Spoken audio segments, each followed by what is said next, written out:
Le rire est la musique de l'âme. Dis-moi, quand as-tu ri aux éclats pour la dernière fois? Je ne te parle pas d'un petit sourire poli en lisant un message sur ton téléphone. Je te parle de ce vrai rire, celui qui part du ventre, qui fait plisser les yeux et qui, pendant quelques secondes, balaye absolument toutes tes pensées. Souvent, quand on s'engage sur un chemin de développement personnel ou de transformation intérieure, on a tendance à devenir sérieux. On analyse nos blocages, on décortique nos émotions, on cherche la guérison. Et c'est une très belle démarche. Mais parfois, à force de vouloir être aligné, on en oublie de respirer. Aujourd'hui, j'ai envie de te parler d'une force de caractère que l'on sous-estime trop souvent et qu'on range à tort dans la catégorie des divertissements superficiels. Cette force, c'est l'humour. Et tu vas voir qu'elle peut être l'une de tes plus grandes alliées pour traverser la vie avec plus de légèreté. Bienvenue dans le rêve du colibri, le podcast qui invite à regarder la vie autrement, avec douceur, conscience et petits pas. Je suis Aude et ici, on parle de psychologie positive, de connaissance de soi et de chemin de transformation intérieure. En psychologie positive, l'humour n'est pas juste une capacité à raconter des blagues ou à faire le clown. C'est une véritable force de caractère. Elle est classée dans une catégorie que je trouve magnifique et qu'on appelle la transcendance. La transcendance, c'est ce qui nous permet de nous connecter à quelque chose de plus grand que nous, de changer de perspective. Et c'est exactement ce que fait l'humour. Avoir l'humour comme force de caractère, ce n'est pas fuir la réalité ou mettre un masque de joie artificielle pour cacher sa tristesse. Au contraire, c'est regarder le monde en face, avec ses ombres, ses absurdités, ses moments difficiles, et décider d'y apporter une touche de lumière. C'est choisir de faire un pas de côté. Je t'invite à imaginer cette scène. Tu passes une journée terrible. Tout va de travers. Tu rates ton train. Il se met à pleuvoir. Et tu renverses ton café. Là, tu as deux options. Soit tu plonges dans la frustration, soit, soudain, tu visualises la scène de l'extérieur. Tu te vois sous la pluie avec ta tasse de café et tu te dis, franchement, si c'était un film, ce serait une excellente comédie. À ce moment précis, en souriant de la situation, tu viens de reprendre le pouvoir. Tu n'es plus la victime de ta journée, tu en es le spectateur, un brin amusé. L'humour, c'est le chemin le plus court entre le stress et la résilience. Il y a plusieurs façons d'utiliser l'humour et toutes ne se valent pas. En psychologie, on classe généralement l'humour en 4 grandes catégories, 4 visages qui révèlent beaucoup de notre posture face aux autres et face à nous-mêmes. C'est un peu comme une boussole. 2 de ces formes d'humour nous tirent vers le haut, tandis que les 2 autres peuvent, sans qu'on s'en rende compte, saboter nos relations et notre estime de soi. Je nous invite à les regarder d'un peu plus près.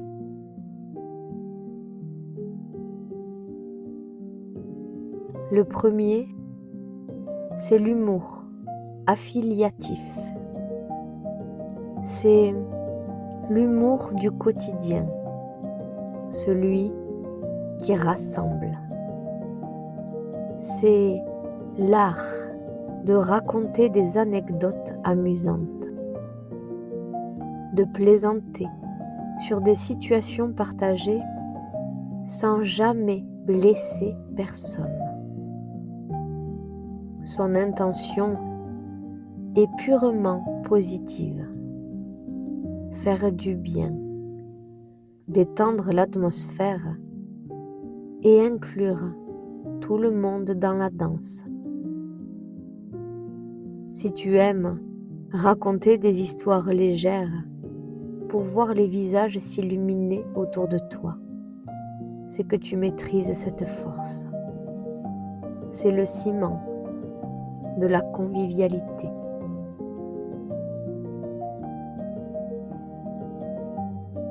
Le deuxième, c'est l'humour auto-valorisant. C'est une forme d'autodérision très saine.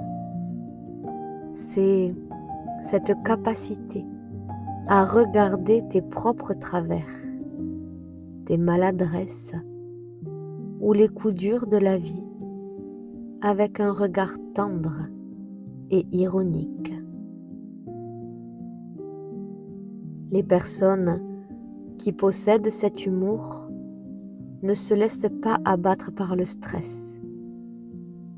Elles l'accueillent, elles en sourient et elles avancent. C'est un véritable outil de régulation émotionnelle. C'est se dire « Ok, j'ai encore fait une gaffe, mais qu'est-ce que je m'aime comme ça ?»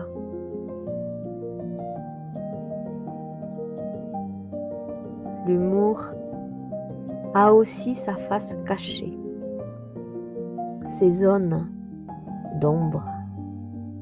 Parfois, on l'utilise comme un bouclier de défense, un peu trop piquant. Il y a d'abord l'humour agressif. C'est le sarcasme mordant, la moquerie déguisée en boutade, la petite pique lancée en disant juste après « Mais enfin, c'était une blague, tu n'as pas d'humour ». Cet humour-là ne cherche pas à connecter. Il cherche à dominer ou à rabaisser. Il crée de la distance et brise la confiance. C'est souvent le signe d'une insécurité que l'on dissimule derrière une apparente répartie. Enfin, il y a l'humour d'autodépréciation.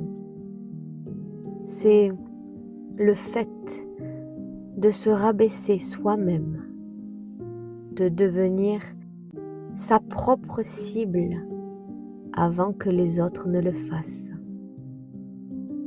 On fait rire la galerie en se moquant de son physique, de ses échecs ou de son manque d'intelligence.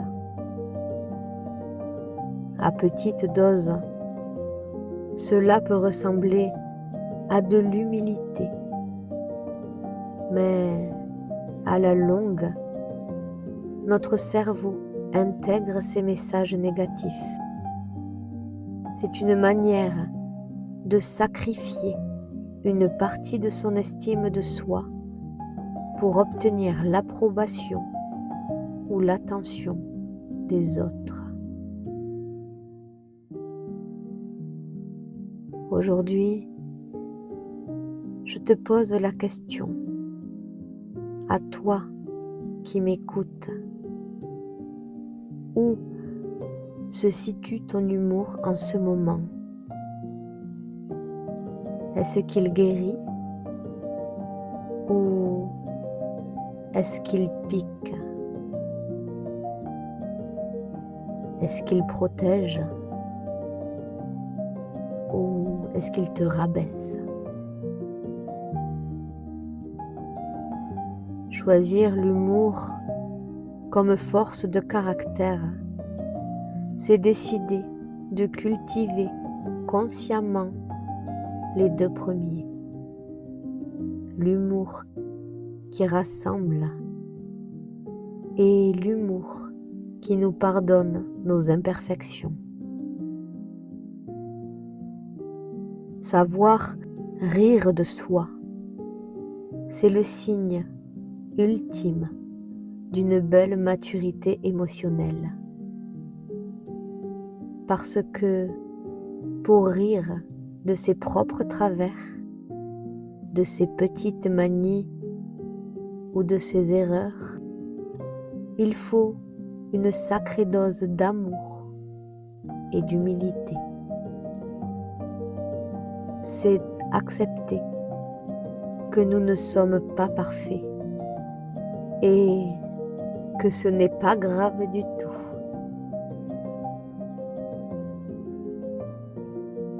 Il y a une chose magique avec l'autodérision, c'est qu'elle est contagieuse. Quand tu oses rire de tes propres vulnérabilités, tu envoies un signal invisible mais puissant aux personnes qui t'entourent. Tu leur dis, regarde, je dépose mon masque de perfection. Tu peux déposer le tien aussi. On est tous dans le même bateau, avec nos imperfections. Et si on en riait ensemble? Le rire partagé crée un espace de sécurité immédiat. Il libère de l'ocytocine, l'hormone du lien social, et il tisse des ponts là où nos égos construisent parfois des murs. Comment fait-on pour réinventer cette force dans notre vie, surtout quand le quotidien nous paraît lourd? L'humour est un muscle, et comme tous les muscles, il s'entraîne. Je te propose un petit rituel pour les jours à venir. Un exercice tout simple que j'aime appeler la quête de l'absurde. Dans les prochains jours, Dès que tu sens la tension monter, que ce soit dans une file d'attente, un embouteillage ou une discussion un peu stérile, prends une grande inspiration et cherche le détail comique. Regarde la situation avec les yeux d'un enfant ou d'un réalisateur de cinéma. Trouve ce petit déclic qui te fera esquisser un sourire intérieur. Je t'invite aussi à apprendre à t'offrir des moments de pure légèreté.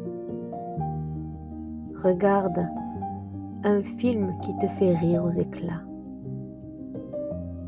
Rappelle ce vieil ami avec qui tu as les anecdotes les plus absurdes.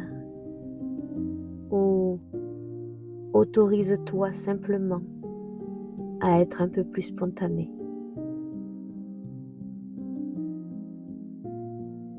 Mettre de l'humour dans ta vie, ça ne veut pas dire que tu fuis la réalité ou que tu manques de profondeur.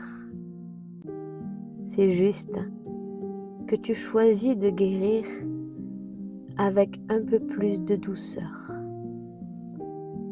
C'est une boussole qui te rappelle que la vie est aussi un jeu, une expérience à traverser avec de la légèreté dans le cœur.